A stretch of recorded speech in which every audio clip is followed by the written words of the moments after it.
복음 7장입니다. 1절부터 10절까지 제가 봉독해 드리도록 하겠습니다. 누가복음 7장 1절부터 10절 말씀까지 되겠습니다. 예수께서 모든 말씀을 백성에게 들려주시기를 마치신 후에 가버나움으로 들어가시니라. 어떤 백부장의 사랑하는 종이 병들어 죽게 되었더니 예수의 소문을 듣고 유대인의 장로 몇 사람을 예수께 보내어 오셔서 그 종을 구해 주시기를 청한지라. 이에 그들이 예수께 나와 간절히 구하여 이르되 이 일을 하시는 것이 이 사람에게는 합당하니이다. 그가 우리 민족을 사랑하였고 또한 우리를 위하여 회당을 지었나이다 하니, 예수께서 함께 가실새 이에 그 집이 멀지 아니하여 백부장의 벗들을 보내어 이르되 주여 수고하시지 마옵소서. 내 집에 들어오심을 나는 감당하지 못하겠나이다. 그러므로 내가 주께 나가기도 감당하지 못할 줄을 알았나이다. 말씀만 나사 내 하인을 낫게 하소서. 나도 수하에 든 사람이요 내 아래도 병사가 있으니 이들아 가라 하면 가고 저들아 오라 하면 오고 내 종으로 이것을 하라 하면 하나이다. 예수께서 들으시고 그를 놀랍게 여겨 돌이키사 따르는 무리에게 이르시되 내가 너희에게 이르노니 이스라엘 중에서도 이만한 믿음을 만나보지 못하였노라 하시더라. 보내었던 사람들이 집으로 돌아가 보매 종이 입이 나아 있었더라. 아멘. 하나님의 은혜와 사랑을 진심으로 감사를 드립니다. 거룩한 주의 날 하나님을 예배케 하시고 또 이렇게 이 시간 주의 말씀을 청정할 수 있는 은혜를 베풀어 주심을 감사합니다. 말씀 우리에게 은혜가 되게 하시고 위로가 되게 도와주시옵시고 말씀 가운데 우리를 향하신 하나님의 선한 뜻이 무엇인지를 분별할 수 있는 지혜로운 마음을 주옵소서. 예수님 이름으로 기도하옵나이다. 아멘. 할렐루야. 자, 우리 옆에 있는 분들과 하나님 우리와 함께 하십니다. 인사하겠습니다. 하나님 우리와 함께 하십니다. 할렐루야. 우리가 복음서를 읽다 보면은요, 이적으로 예수님을 놀라게 한 사람들이 몇 명 있습니다. 그때 그들의 특징이 뭐냐면 그들은 정통 유대인들이 아니라 다 이방인이었다는 사실입니다.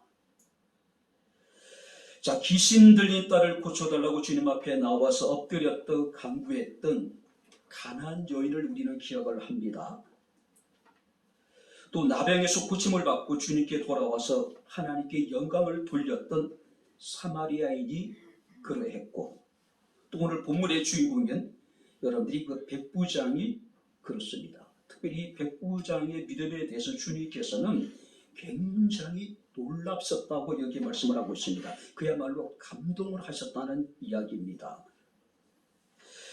자, 예수님이 백부장의 종을 치유하신 이 사건의 지리적인 배경은 갈릴리의 가버나움이라고 하는 지역입니다. 자, 이곳은요 예수님의 공생애와 아주 밀접한 관계가 있는 지역입니다. 여러분들이 잘 알고 있는 베드로라든지 안드레라든지 요한이나 야고보 또 세리 마태가 예수님부터 부름을 받은 곳도 바로 이 지역이었습니다. 자, 이 가버나움 지역이라고 하는 것은 바로 예수님의 공생애 가운데 어느 지역에서보다도 많은 기적을 행하셨던 곳이 바로 이 가버나움이었습니다. 시몬 베드로의 장모가 고침을 받았던 곳이 이곳이었고, 죽은 야이로의 딸이 살아났던 것도, 또 중풍병자가 치유를 받았던 것도, 또 들어온 귀신이 들렸던 사람이 고침을 받은 것도, 또 500여의 기적이 일어났던 곳도 바로 이곳이었습니다. 그런데 성경에서는 이 가버나움이 축복의 장소가 아니라 저주의 장소로 기록되어지고 있다는 사실이에요. 마태복음 11장 23절 24절 말씀을 보게 되면은 가버나움아 내가 하늘까지 높아지겠느냐 음부까지 낮아지게 될 거라고 말씀하고 있습니다. 내게 행한 모든 권능을 소돔에서 행하였더라면 그 성이 오늘까지 있었을 것이다라고 이야기를 해요. 그리고 내가 너에게 이르노니 심판날에 소돔 땅이 너희보다 견디기 쉬우리라 하시니라. 그 많은 기적을 주께서 행하셨습니다. 수많은 가르침을 그들에게 주님께서는 행하셨습니다. 문제는 뭐냐면은 그들에게 회개의 열매가 나타나지 않았다는 겁니다. 그래서 하나님께서 그들에 대해서 심판에 대해서 경고하고 계신 거예요. 자, 누가복음 6장 46절 말씀을 보게 되면은 가버나움에 대한 예수님의 안타까운 마음이 그대로 나타나 있습니다. 너희는 나를 불러 주여 주여 하면서도 어찌하여 내가 말하는 것을 행하지 아니하느냐라고 말씀을 하고 있어요. 듣고도 행하지 않았다는 이야기고 보고도 믿지 않았다는 이야기예요. 예수께서 가버나움에 행하시던 그 기적 가운데 하나라도 소돔과 고모라 성에 행했다면은 그들이 돌이켜서 회개하고 그들이 구원을 받았을 것이라는 이야기예요. 근데 엄청난 기적을 행하셨음에도 불구하고 그들이 믿지 않았다는 이야기예요. 회개치 않았다는 이야기예요. 가장 큰 역사를 행하셨음에도 불구하고 그들에게 변화가 없었습니다. 회복도 없었습니다. 생명의 역사도 나타나지 않았다는 겁니다. 오히려 혼돈과 심판의 상징이 바로 이 가버나움이 되어져 버린 거예요. 자, 그런데 오늘 성경 말씀을 보게 되면은 이곳에서 그야말로 혼돈과 심판의 상징이었던 그 가버나움에서 예수께서는 지금까지 이스라엘 그 누구에게도 보지 못했던 눈부실 정도로 아름다운 믿음의 사람을 만나게 됩니다. 그가 누구냐면은 이방인이에요. 백부장입니다. 자, 우리가 이제 오늘 이 가버나움에 일어났던 이야기 속으로 한번 들어가 볼 텐데요. 우리가 1절, 2절, 3절 말씀을 보게 되면 어떤 백부장이 예수의 소문을 듣고 유대인의 장로 몇 사람을 예수께 보냅니다. 자신이 사랑하는 종이 병들어 죽게 되었으니 그 종을 고쳐달라는 부탁을 드린 겁니다. 자, 그는 유대인이 아닙니다. 이방인이에요. 그런데 유대인의 장로들이 그를 대신해서 예수께 나와 그를 위하여 간구하고 있는 겁니다. 그렇다면 왜 그가 직접 예수께 나오지 않았을까? 그 이유를 7절 이렇게 기록하고 있습니다. 내가 주께 나아가기도 감당하지 못할 줄을 알았나이다. 자기 자신은 도저히 주님 앞에 나올 수 있는 자격이 없었기 때문에 그는 어쩔 수 없이 유대인의 장로 몇 사람에게 부탁을 해서 그들로 하여금 예수께 가서 자신의 종을 고쳐달라고 살려달라고 부탁하고 있는 모습을 우리가 보게 됩니다. 자, 그런데 유대인의 장로 몇 사람은 예수께 나와서 그 백부장에서 뭐라고 이야기하느냐 하면은 이 일을 하시는 것이 이 사람에게는 합당하니이다. 그리고 간절히 그를 위해서 예수께 지금 간구하고 있는 모습을 우리가 보게 됩니다. 그리고 예수께서는 그 백부장의 종을 살리셔요. 자, 이 일을 하시는 것이 이 사람에게는 합당하다라고 유대인의 장로들이 그 백부장에 대해서 이야기하고 있는데, 그렇다면 유대인의 장로들에게 비춰진 그 이방인, 그 백부장이란 사람의 삶의 모습이 어떠했을까? 정말로 하나님 앞에 합당한 믿음의 사람이란 어떤 사람일까? 우리 오늘 말씀을 살피면서 우리가 함께 은혜를 나누도록 하겠습니다. 자, 2절 말씀 우리 다시 한번 같이 읽겠습니다. 어떤 백부장의 사랑하는 종이 병들어 죽게 되었더니, 어떤 백부장의 종이 병들어 죽게 되었는데 그 종은 어떤 종이에요? 백부장이 사랑하는 종. 자, 마태복음 8장 6절 말씀을 보게 되면은 그 종은 중풍병으로 지금 죽어가고 있는 상황입니다. 자, 요한복음 4장의 말씀을 보게 되면은 그 종은 이미 거의 죽게 된 상황이에요. 지금까지 이 백부장은 그 종을 살리기 위해서 무던히도 노력을 했을 것 같아요. 그가 할 수 있는 모든 일을 아마 다 해보지 않았을까 생각이 됩니다. 그럼에도 불구하고 그 종이 낫지가 않았다는 이야기예요. 그래서 예수의 소문을 듣고 유대인의 장로 몇 사람을 예수께 보내게 되는 모습을 우리가 보게 됩니다. 자, 여기서 사랑하는 종이라고 하는 것은 가치 있는, 소중한, 귀중한, 값비싼 그런 뜻을 가지고 있어요.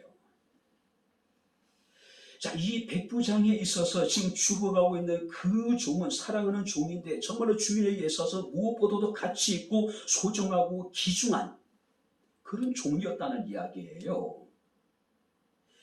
쉽게 이야기하면요, 경제적인 가치가 높은 종이었다. 그렇게 해석이 가능합니다.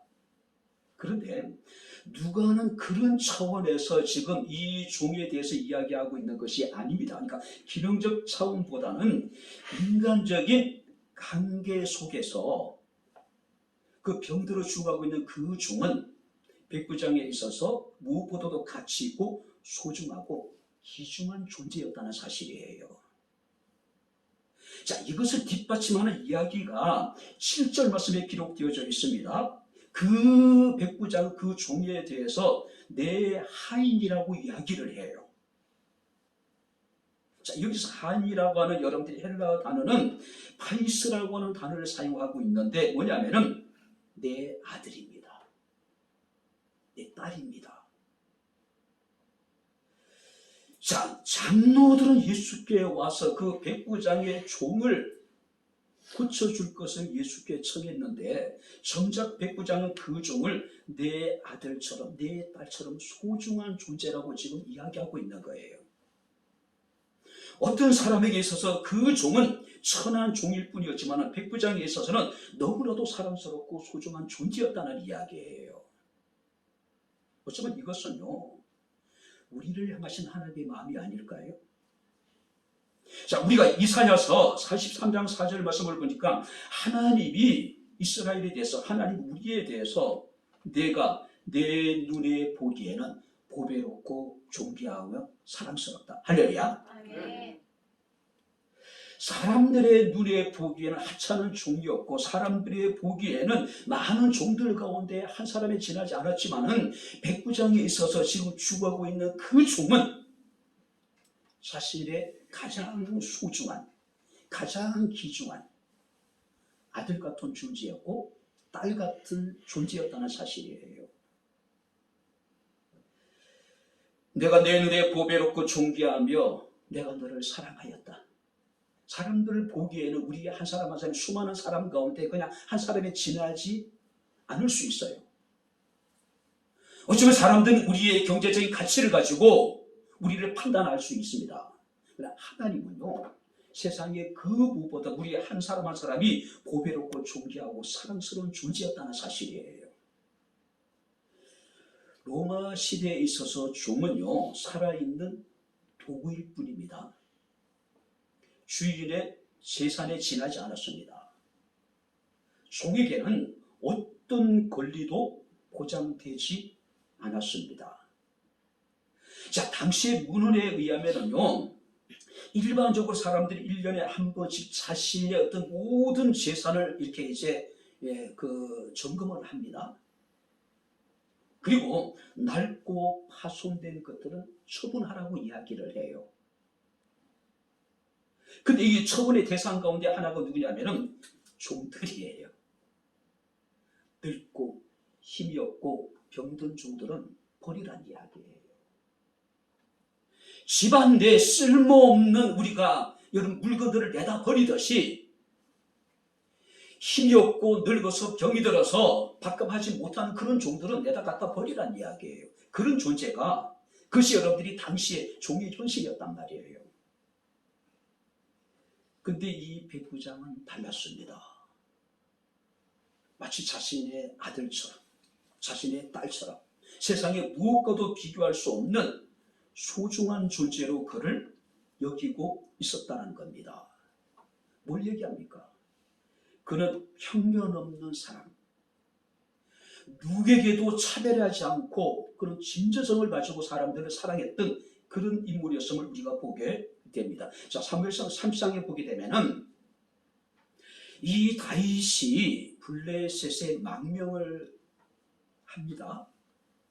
그런데 이 블레셋과 이스라엘 사울 왕가의 국가의 운명을 건 대회전을 이제 준비하고 있어요. 당연히 이 다윗도 블레셋 사람들의 편에 서서 지금 출정을 해야 될 그런 상황입니다. 근데 하나님께서 기적적인 방법으로 이 다윗으로 하여금 블레셋과의 전쟁에 출정하지 못하도록 막으셨습니다. 그런데 그 과정에서 어떤 일이 벌어지게 되면은 이 다윗의 본거지였던 시글락이라고 하는 지역에 아말렉 사람들이 갑자기 기습을 해서 그곳에 있는 모든 다윗의 가족과 다윗을 따르는 사람들의 가족들을 다 포로로 사로잡아 가버려요. 그리고 모든 물건을 약탈해 가버립니다. 자, 전쟁 출정이 무산된 이 다윗이 돌아와 보니까 시글락이 완전히 그냥 초토화 되어져 버리는 거예요. 이 다윗의 부하들은요, 다윗을 죽이려고 해요. 아무리 큰 대의를 가지고 다윗을 따랐지만은 자신들의 가족이 지금 포로로 사로잡혀 갔습니다. 자신들의 물건들이 지금 다 약탈을 당해버린 상황이에요. 그러니 그들이 다윗을 죽이려고 해요. 자, 근데 성경 말씀 보니까 다윗이 크게 다급하였으나 그의 하나님 여호와를 힘입고 용기를 내요. 그래서 자기의 가족들과 자신의 물건을 약탈해 간 아말렉 군대를 추격을 하는데 3일이 지나도록 아말렉의 흔적을 찾아볼 수가 없는 거예요. 시간이 지날수록 마음이 다급해지잖아요.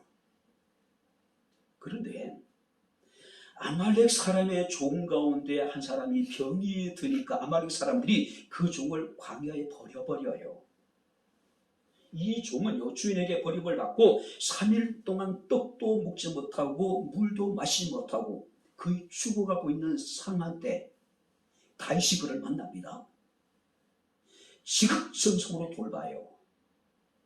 그랬더니 그가 이야기를 합니다. 나는 아말렉 사람의 종인데 내가 병들어서 내가 제대로 걸어갈 수 없으니 주인 나를 버렸다고 이야기합니다. 그러자 다윗이 그게 묻습니다. 네가 아말렉 사람들이 어디로 갔는지 아느냐? 아말렉 사람이 정보를 제공해줘요. 그리고 다윗이 쫓아가서 습격을 해서 잃어버린 물건을 되찾고 가족들을 다 되찾게 됩니다. 이게 종의 현실이에요. 오늘 그런데 이 중풍경이라고 하는 것은 예나 지금이나요, 거의 치료가 힘들죠. 악화되는 것만을 이제 우리가 이제 막을 수 있는 병이잖아요. 지금도 아무리 의학이 발달해도 중풍병을 온전히 우리가 치유하는 것 쉬운 일이 아니란 말이에요. 당시는 더 심했겠죠. 그죠? 노예로서의 가치가 완전히 없어진 상황입니다. 한마디로 그 종은요, 용도 폐기되어야 될 마땅한 물건이었단 말이에요. 근데 백부장은 사랑했대요. 그 옆을 지켰던 것 같습니다. 자신이 할 수 있는 모든 수단과 방법을 다 동원했지만은 그 종을 볼 수가 없었다라고 하는 사실이에요. 어쩌면 제 생각인데 설교자의 상상력을 발휘했을 때 그가 예수께 유대인의 장로를 대신 보낸 이유가 바로 여기 있지 않을까요? 주가는 그 종의 옆을 지키지 않았을까? 그죠? 충분히 그럴 수 있었을 것 같아요. 뿐만 아니라 그는 성경 말씀을 보니까 5절에 그가 우리 민족을 사랑하고 또한 우리를 위하여 회당을 지었나이다. 자신의 종뿐만 아니라 그들은 유대인들을 사랑했고 유대인들을 위하여 회당을 지어주었다고 이야기를 합니다. 근데 이것은요, 유대인 장로들의 증언이에요.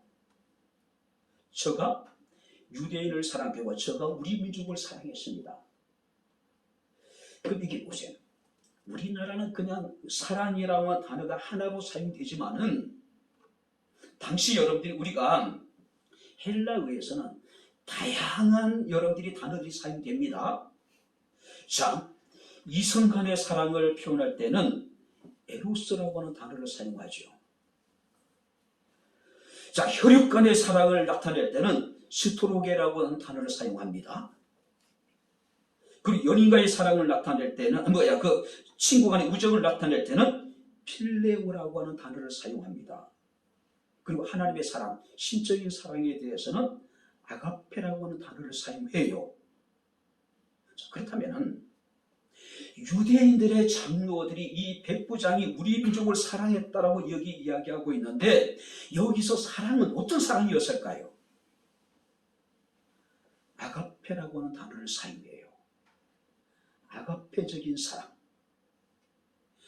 이 로마의 백부장은 유대인들을 사랑했는데 그 사랑이 어떤 사랑이냐면 하나님의 사랑과 같은 신적인 사랑이었다는 거죠. 아무런 조건 없이 자기 민족을 사랑했다는 이야기입니다. 그리고 자기 민족을 위해서 그가 사제를 틀어서 바로 회당을 지어 주었다라고 지금 이야기하고 있는 모습을 우리가 보게 됩니다.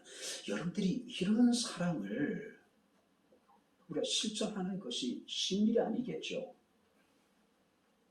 많은 종들 가운데 이미 병이 들어서 용도 폐기되어야 될 그 종을 사랑했습니다.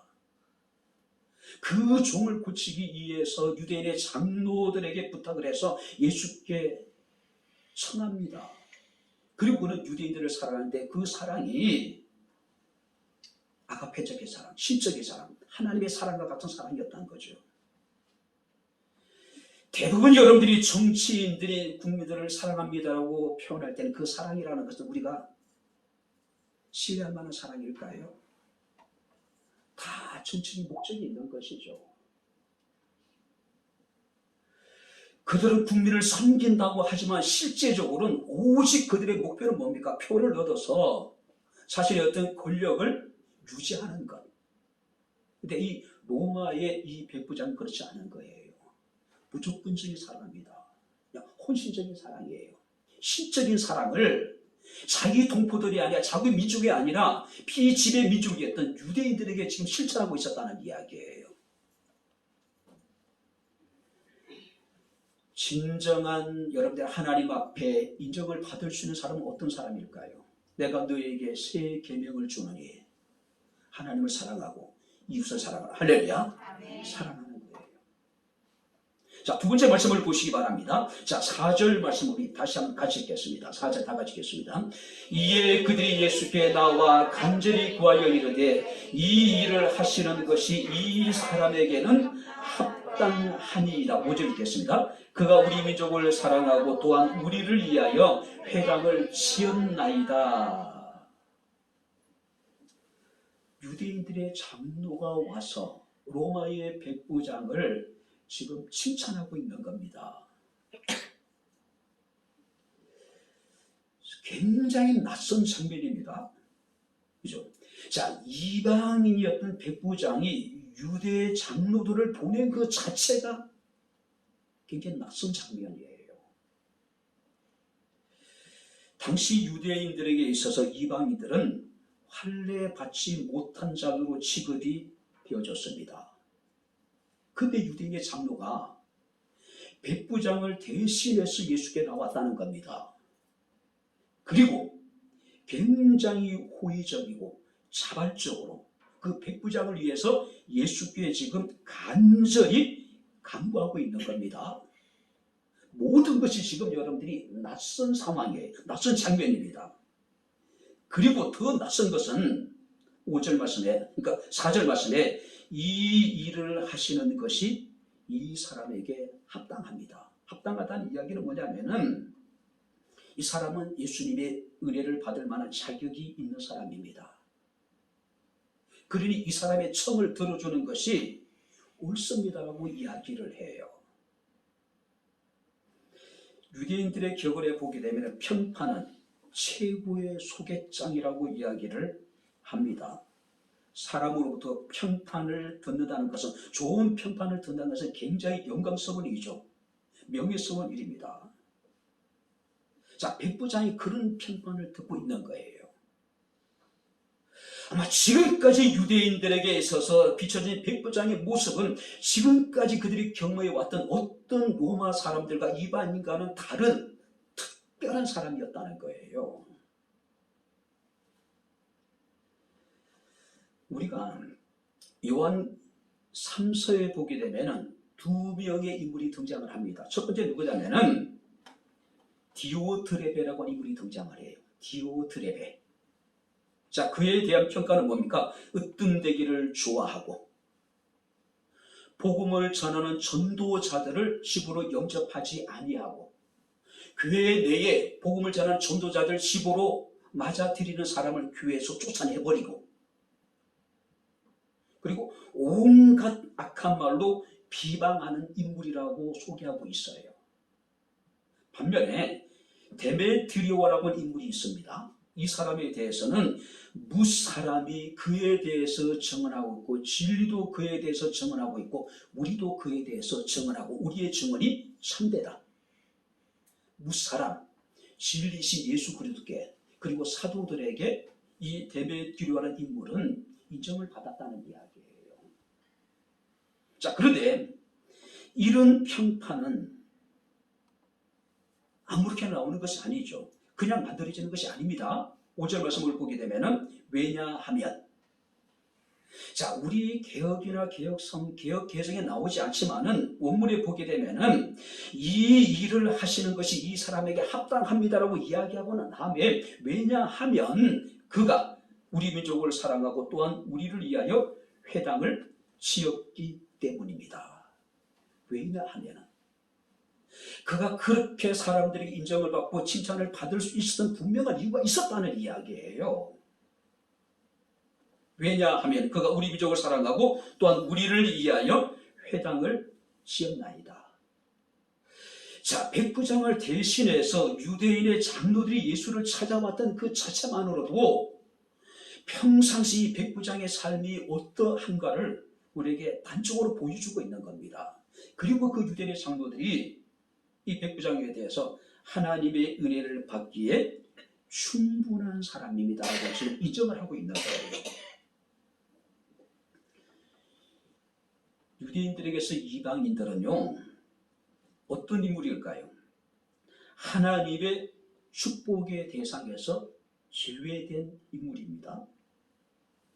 유대인들은 철저하게 이방인들을 배척하고 경멸했어요. 한마디로 여러분들이 유대인들에게서 이방인들은 개나 돼지나 창녀와 죄인으로 인식이 되어졌어요.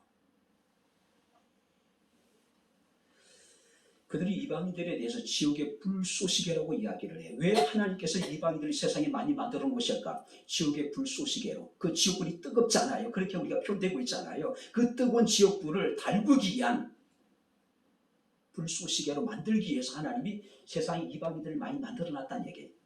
굉장히 우리 입장에서 기분 나쁘잖아요. 그러니 이 유대인들이 다른 민족에 대해서 굉장히 배타적인 태도를 취할 뿐만 아니라 다른 민족의 미움을 많이 받게 되죠. 그렇죠?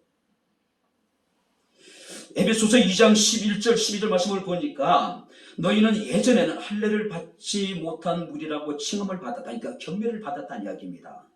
그리도 밖의 사람이었고 또 약속의 언약에 대해서는 외인이었고 세상에 소망이 없이 살아가는 하나님도 없이 살아가는 그런 인물이었다.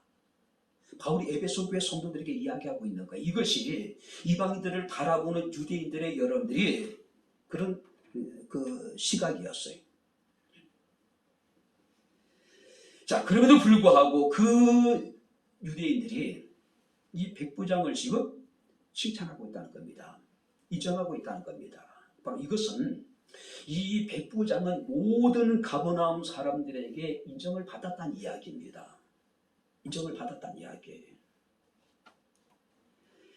자신의 사람들이나 또 자신이 여러분들이 다스리고 있는 피지배 민족이었던 유대인들이나 자신의 종이었거나 모든 사람들을 사랑했고 모든 사람들에게 인정을 받았던 인물이 바로 이 로마의 백부장이라고 우리가 이야기할 수가 있을 것입니다. 편견 없는, 차별 없는 그의 사랑이 편견과 적대감을 무너뜨리고 모든 사람들이 그가 인정을 받게 만든 겁니다.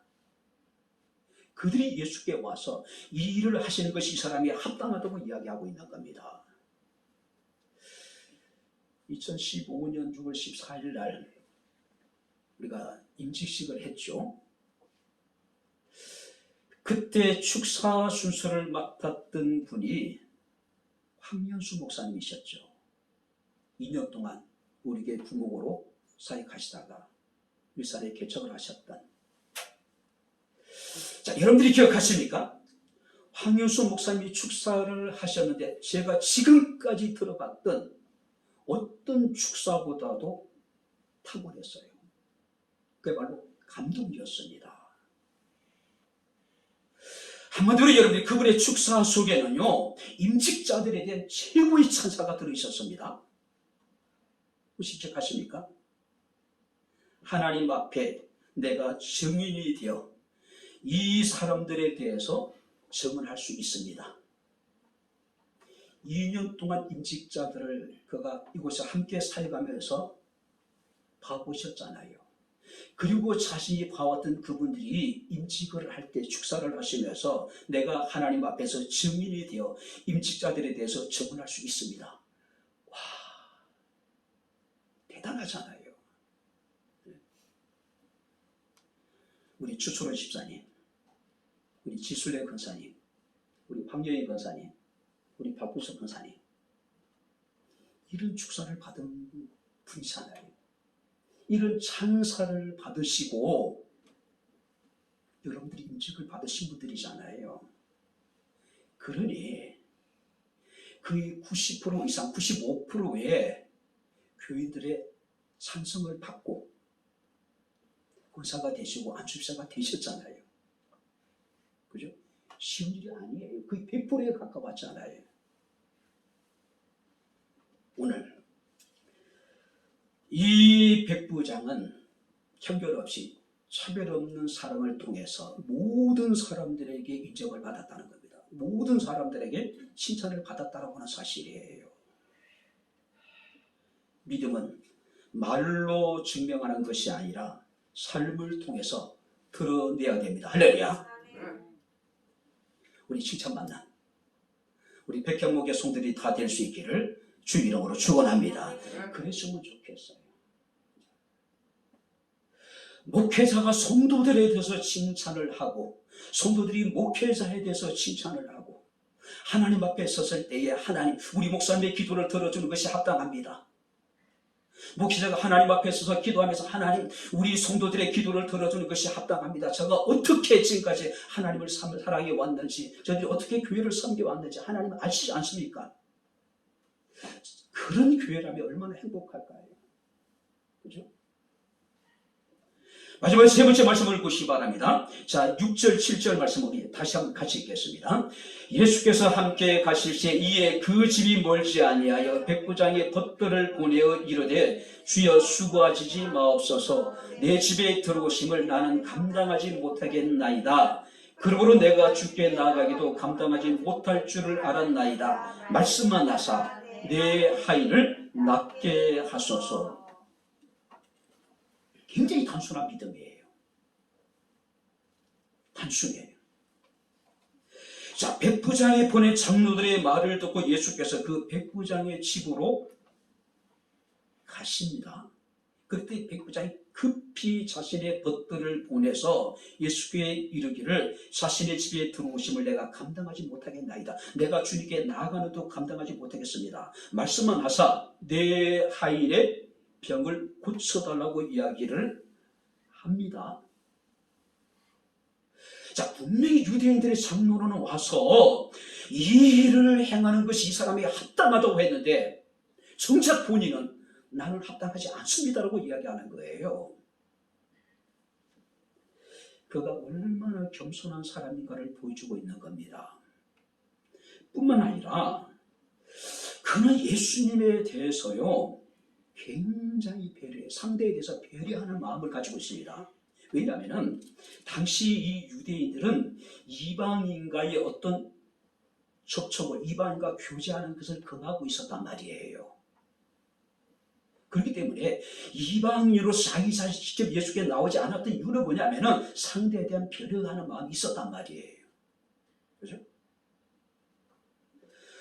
그리고는 이야기합니다. 말씀만 하사 내 하인을 낫게 하소서. 말씀만 하시면은 내 하인이 병이 나을 테니까 굳이 예수께서 수고로이 우리 집에 들어오지 마시고 내가 주님 앞에 나가는 것도 내가 감당할 수 없으니 말씀만으로 내 하인을 고쳐달라고 지금 이야기하고 있는 겁니다. 그런데 이런 믿음의 확실의 근거가 뭐냐면은 8절 보시기 바랍니다. 8절 다 같이 읽겠습니다. 나도 남의 수하에 든 사람이요 내 아래도 병사가 있으니 이더러 가라면 가고 저더러 오라면 오고 내 정도로 이것을 하라면 하나이다. 자, 백부장은 자신의 위치를 설명하면서 자신의 아래에 있는 부하들을 내세워서 자신을 과시하지 않습니다. 오히려 자기 자신이 자신 남의 수하에 있는 사람이라는 것을 먼저 드러내고 그리고 내 아래도 부하들이 있으니 저들을 가라면 가고 저들을 오라면 오고 저들이 하라면 하나이다. 무슨 얘기일까요? 자, 군인은 상명하복이 뚜렷하죠. 그죠? 실제적으로 지휘관이 직접 가서 일을 하지 않더라도 부하들에게 명령한 부하들이 가서 그 일을 행하잖아요. 지금 이 백부장은 어떤 믿음을 가지고 있냐면은 예수께서 말씀만 하셔도 공간적인 어떤 이제 그 거리를 떠나서 내 하인이 어디에 있든지 간에 내 하인의 병을 고칠 수 있습니다. 말씀만 하십시오라고 지금 이야기하고 있는 거예요. 예수님의 절대적인 권위, 예수님의 절대적인 능력을 그가 인정하고 있는 겁니다. 특별히 여러분들이 가라면 가고 오라면 오고 하라면 하나이다. 제가 굉장히 좋아하는 말씀입니다. 한번 따라해 보시기 바랍니다. 가라면 가고 오라면 오고 하라면 하나이다. 할렐루야. 이게 종의 자세죠. 내가 백부장으로서 내 기하에 있는 부하들에게 가라면 가고 오라면 오고 하라면 하나이다. 말씀만 하시면은 내 하인의 병이 나을 겁니다라고 지금 이야기하고 있는 거예요. 그죠? 그 이야기를 듣고 예수께서 굉장히 놀라셨어요. 이건 충격을 받았다는 이야기입니다. 충격이었어요. 그죠? 가버나움에 이런 믿음을 가진 사람이 있다는 것이, 이 세대에 이런 믿음을 가지고 있는 사람이 있다는 것이 예수께서는 충격이었단 말이에요.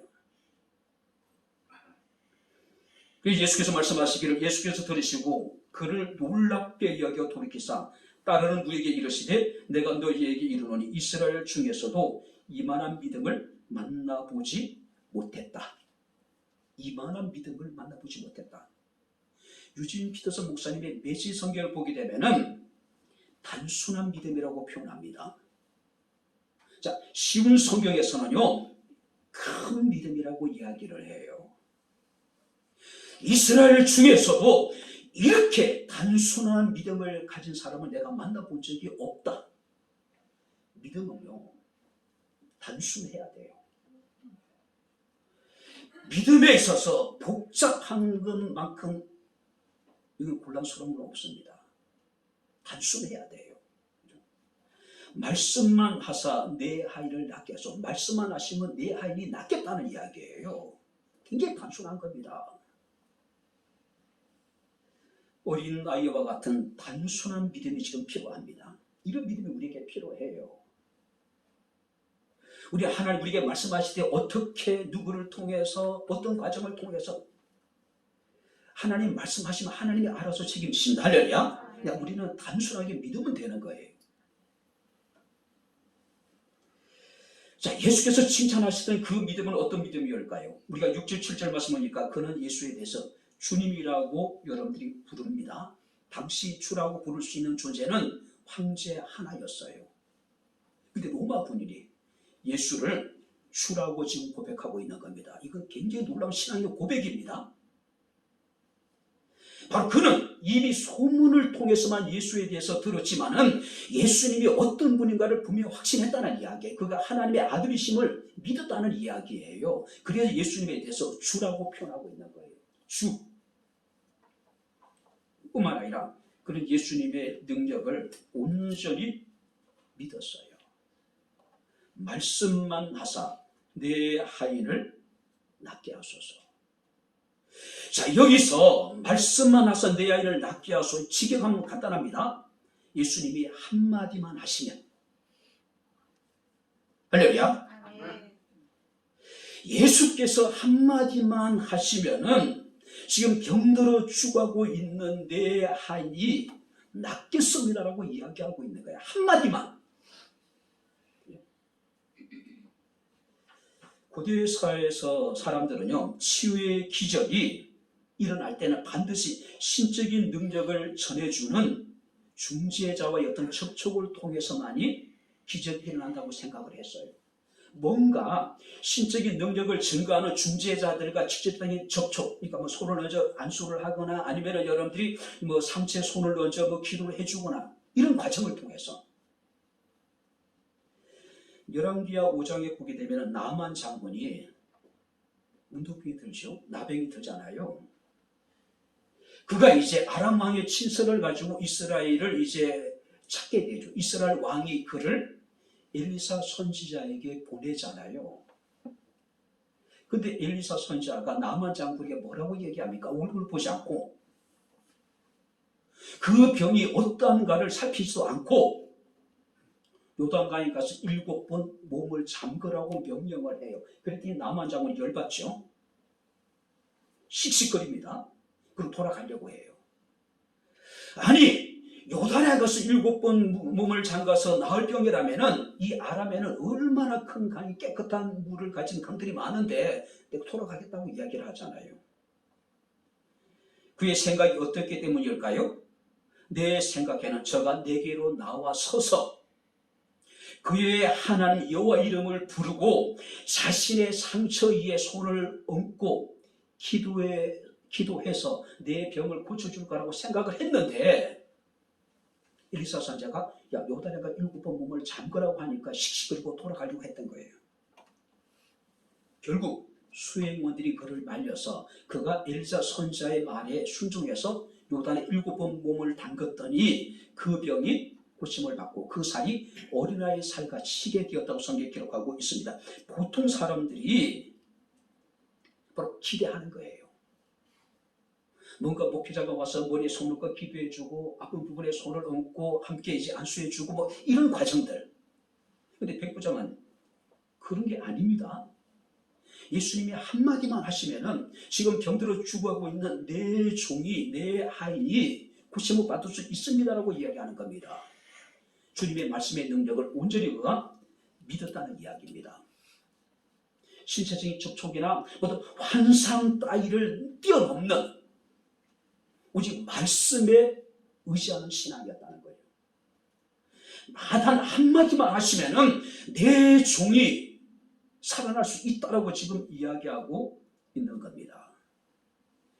예수께서 말씀하시니 물이 변하여 포도주가 되었습니다. 할렐루야. 예수께서 말씀하시니 바디메오가 눈을 떴습니다. 예수께서 말씀하시니 죽은 나사로가 살아났습니다. 예수께서 말씀하시니 그친 파도가 단단해졌습니다. 예수께서 말씀하심으로 천지를 창조하셨습니다. 할렐루야. 이것이 말씀의 능력이에요. 그래서 우리 기독교는 말씀의 종교예요. 말씀의 종교. 자, 말씀만 하사 내가 듣고 싶은 이야기를 듣겠다는 이야기가 아닙니다. 주님께서 무엇이든지 말씀하시면은 그 말씀대로 모든 것이 이루어질 것이라고 하는 분명한 확신. 우리에게도 이런 믿음이 필요하지 않을까요? 사도행전 27장 25절 말씀을 보게 되면은 바울과 276명의 알렉산드리아호를 탔던 사람들이 큰 풍랑을 만납니다. 열흘 동안의 풍랑이 계속돼요. 물건을 버렸어요. 배 기구를 버렸습니다. 그래도 불구하고 풍랑이 잦아질 기미가 보이지 않아요. 성경은 구원의 여망이 다 사라졌다. 구원을 받을 수 있는 여지가 하나도 없었다고 이야기를 합니다. 그런데 하나님께서 바울에게 나타나십니다. 비록 물건은 피해를 당하게 될지 모르지만 생명은 피해를 입지 않을 것이라고 이야기를 해요. 그때 바울 이런 이야기합니다. 그러므로 여러분이요, 안심하라. 나는 내게 말씀하신 그대로 되리라고 하나님을 믿노라. 할렐루야.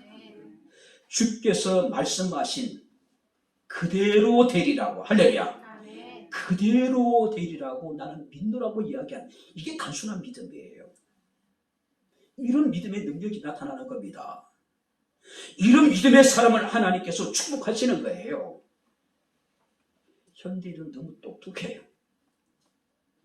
그죠? 너무 똑똑해요. 매사에 우리가 단순화시켜서 일을 우리가 믿음으로 행하려고 하기보다는 이리 재고 저리 재고 우리 너무 생각이 많아요. 백부장은 눈으로 보지 못했지만은 예수님의 말씀에 능력이 있음을, 예수님 말씀에 능력이, 근세가 있음을 믿었습니다. 그리고 그대로 이루어질 것을 확신한 거예요. 말씀만 하시면은, 한마디만 하시면은 내 하이 낫겠나이다. 그리고 주님께서는 그를 칭찬하셨죠. 그리고 그의 말씀하시기를 내 믿음대로 될지어다라고 말씀하고 있습니다. 마태복음 8장 13절에 가라, 내 믿음대로 될지어다 말씀하고, 그리고 오늘 10절 말씀 보니까 보냈던 사람들이 집으로 돌아가 보매 종이 입이 나아 있더라. 할렐루야. 입이. 단순하게 주께서 말씀하신 것을 믿었을 때에 그 믿음대로 이미 하나님께서 그 종을 고쳐 놓으셨다는 이야기예요. 이제 말씀을 마칩니다.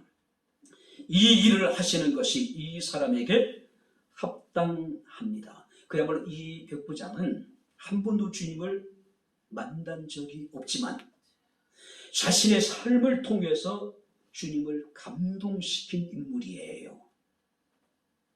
그렇지 않습니까? 우리가 은혜를 받는 것도 좋고 말씀을 듣고 주님의 행하신 일들을 통해서 우리가 감동을 받는 것도 좋습니다. 하지만 우리가 이제 집사가 됐고 안수집사가 됐고 권사가 됐고 목사가 되었고 내가 신앙생활한 지 10년, 20년, 30년 되었다면 이제는 우리가 하나님을 좀 감동시켜야 되지 않을까요? 할렐루야. 하나님을 감동시키면은 그것으로 끝나는 거예요. 모든 문제가 해결됩니다. 내가 내 문제를 해결하고 쫓아다니는 그 시간에 내가 정말 하나님의 마음을 기쁘시게 하고 하나님의 마음을 단 한 번이라도 감동시키면은 하나님이 친히 우리의 삶의 문제를 책임져 주십니다. 할렐루야. 우리의 가정을 책임져 주셔요. 우리의 사업장을 책임져 주실 것입니다. 우리 교회 성도들이 하나님을 감동시키면은 하나님 백향 목회를 책임져 주십니다. 할렐루야. 이 일을 하시는 것이 이 사람에게 합당합니다. 한 번도 본 적이 없지만 직접적으로 어떤 교훈을 받은 적도 없지만은 삶을 통해서 예수님을 감동시켰더니 주님께서 그 문제를 해결해 주신 거예요. 에베소서 5장 10절에 주를 기쁘시게 할 것이 무엇인가 시험해보라. 우리가 무엇으로 하나님을 감동할 것인가, 감동시킬 것인가, 무엇으로 우리가 하나님 기쁘시게 할 것인가를 생각해 보래요. 너무 거창하게 생각하지 마세요. 지금 여러분들이 우리가 주님을 감동시킬 수 있는 것은 우리가 정말 우리 일상생활 속에서 좀 간단하게 생각하면 뭐가 있을까요? 예배 자리로 한 걸음만 더 가까이 나올 수 있다면 바로 그것이 주님의 마음을 감동시키는 것이 아닐까요? 한 걸음만 더 바랍니다. 주님을 감동시켰더니 주님께서 그의 삶의 문제를 책임져 주셨습니다. 차별 없이 편견 없이 이웃을 사랑했습니다. 선한 행실을 통해서 사람들에게 인정을 받고 칭찬을 받았습니다. 온전히 살아계신 하나님의 말씀의 권세를 믿고 능력을 믿었을 때에 주님께서는 그가 원하는 것을 이루어 주셨던 것을 우리가 보게 됩니다. 주님을 감동시킬 수 있는 우리 백향목에 사랑하는 모든 주의 성도들이 다 될 수 있기를 주님 이름으로 축원합니다. 기도하겠습니다. 하나님 아버지, 하나님의 은혜와 사랑을 진심으로 감사를 드립니다.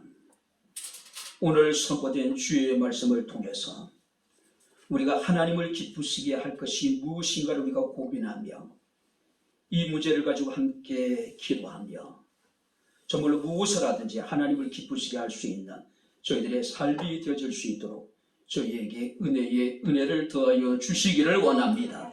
우리가 편견 없는 차별 없는 사랑을 실천하게 하시고 선한 행실을 통해 사람들에게 칭찬을 받게 하시고 살아계신 하나님의 말씀의 권세와 능력을 우리가 온전히 신뢰할 수 있는 단순한 믿음으로 하나님을 감동시키며 하나님의 은혜를 능히 누릴 수 있는 저희들의 삶이 되게 하옵소서. 예수님 이름으로 기도합나이다. 아멘.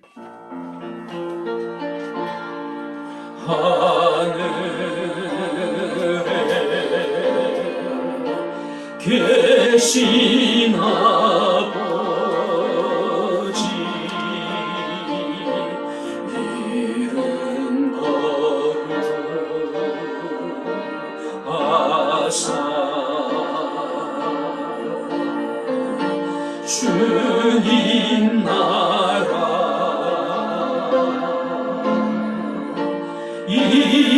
임하시고 뜻이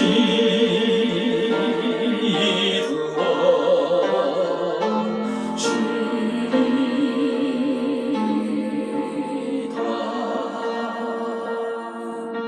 일용할 양식 주시고 우리들의 근죄 다 용서하옵시고 또 시험에 들게 마시고 악에서 구원하소서. 되게 주의 나라 주의 권세 주의 영광 영원히 아멘.